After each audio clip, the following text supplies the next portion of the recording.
রাতের কাটুয়ায় ঝরে গেল ৩ তরতাজা প্রাণ। অপরদিকে সন্দেশখালী থেকে এসেছিল সাপ, মনসার পালা গানের আসরেই সাপের কামড়ে মৃত্যু। অপরদিকে তাপপ্রবাহের জেরে বাংলাদেশে রাত ৯টা বাজলেই জমিতে যাচ্ছেন কৃষকরা। আজ বৃহস্পতিবার ২ মেদিনীপুরে নির্বাচনী সভা করবেন মুখ্যমন্ত্রী তথা তৃণমূল সুপ্রিমো মমতা বন্দ্যোপাধ্যায়। তমলুক লোকসভার তৃণমূল প্রার্থী দেবাংশু ভট্টাচার্যের হয়ে মহিষাদল বিধানসভা এলাকায় সভা করবেন মমতা। তিনি আজ আরও একটি সভা করবেন পশ্চিম মেদিনীপুরের দাঁতনে। সেখানে মেদিনীপুর লোকসভা কেন্দ্রের তৃণমূল প্রার্থী তথা উক্ত বিধানসভা কেন্দ্রের বিধায়ক জুন মালিয়ার সমর্থনে প্রচার সভা করবেন মুখ্যমন্ত্রী মমতা বন্দ্যোপাধ্যায়। অপরদিকে তপ্ত রাস্তায় শুয়ে বিক্ষোভ উচ্চ প্রাথমিক চাকরি প্রার্থীদের। তীব্র দাবদাহের মধ্যে তপ্ত রাস্তায় শুয়ে বিক্ষোভ উচ্চ প্রাথমিক চাকরি প্রার্থীদের। ধর্মতলায় জরিনা ক্রসিং এর রাস্তায় শুয়ে বিক্ষোভ দেখান তারা। তাদের একজন বলেন, নিয়োগ চাই। গত ১ দশক ধরে আমরা অপেক্ষা করে রয়েছি। ২০১৫ সালে উচ্চ প্রাথমিকের চাকরি পরীক্ষা দিয়েছিলেন তারা, কিন্তু কাউন্সিলিং হয়ে গেলেও এখনো তাদের নিয়োগ হয়নি। অপরদিকে নন্দীগ্রামে দেবাংশুকে দেখে বিক্ষোভ, চোর স্লোগান। তমলুকের তৃণমূল প্রার্থী দেবাংশু ভট্টাচার্য নন্দীগ্রামে বিক্ষোভের মুখে পড়লেন। এদিন বুধবার তিনি বিরোধী দলনেতা শুভেন্দু অধিকারীর বিধানসভা এলাকায় প্রচারে গেলে তার বাইক র্যালি দেখেই চোর চোর স্লোগানে সরব হয় গ্রামবাসীরা। তবে দেবাংশুর অভিযোগ, শুধু স্লোগানই নয়, ওরা আমাদের গাড়িতে চড় মেরেছে।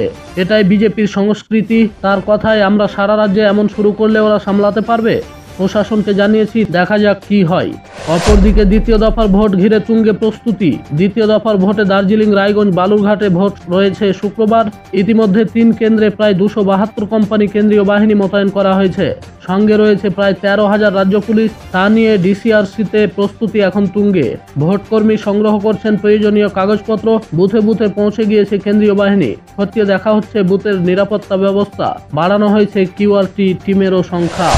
অপরদিকে অযোগ্য প্রার্থীদের তালিকা চাইল সিবিআই। এসএসসি দুর্নীতিতে নয়া মোড়। ৫,২৪৩ অযোগ্য প্রার্থীদের চিহ্নিত করার প্রক্রিয়া শুরু করল সিবিআই। স্কুল শিক্ষা দপ্তরে অযোগ্য প্রার্থীদের তথ্য জানতে চেয়ে চিঠি দিয়েছে গোয়েন্দা সংস্থা। হাইকোর্টের রায় অনুযায়ী প্রয়োজনে তাদের হেফাজত নিয়ে জেরা করে এই দুর্নীতির মাস্টারমাইন্ডের সন্ধান হতে পারে বলে জানিয়েছে সিবিআই। অযোগ্যরা কাকে টাকা দিয়েছিল, কার মাধ্যমে নিয়োগ পেয়েছে, তা জানার চেষ্টা হবে এর মাধ্যমে। অপরদিকে আগামী ৪ দিন গরমে রোশানলে এই রাজ্যগুলি। গরম থেকে কিছুতেই মুক্তি নেই। বঙ্গবাসী এমনিতে গরমে হাঁসফাঁস, তারপরও আরও ৪ দিন এমনই চলবে তাপপ্রবাহ, এমনটাই জানিয়েছে মৌসুম ভবন। শুধু বাংলায় নয়, দুর্বিষহ হতে চলেছে উড়িষ্যা, বিহার, ঝাড়খণ্ড, উত্তরপ্রদেশ, অন্ধ্রপ্রদেশ সহ ১২টি রাজ্যের মানুষের জীবন। এই কয়েকদিন তাপমাত্রা স্বাভাবিকের থেকে অন্তত ৬ ডিগ্রি বেশি থাকবে বলে অভিমত জানিয়েছেন আবহবিদরা।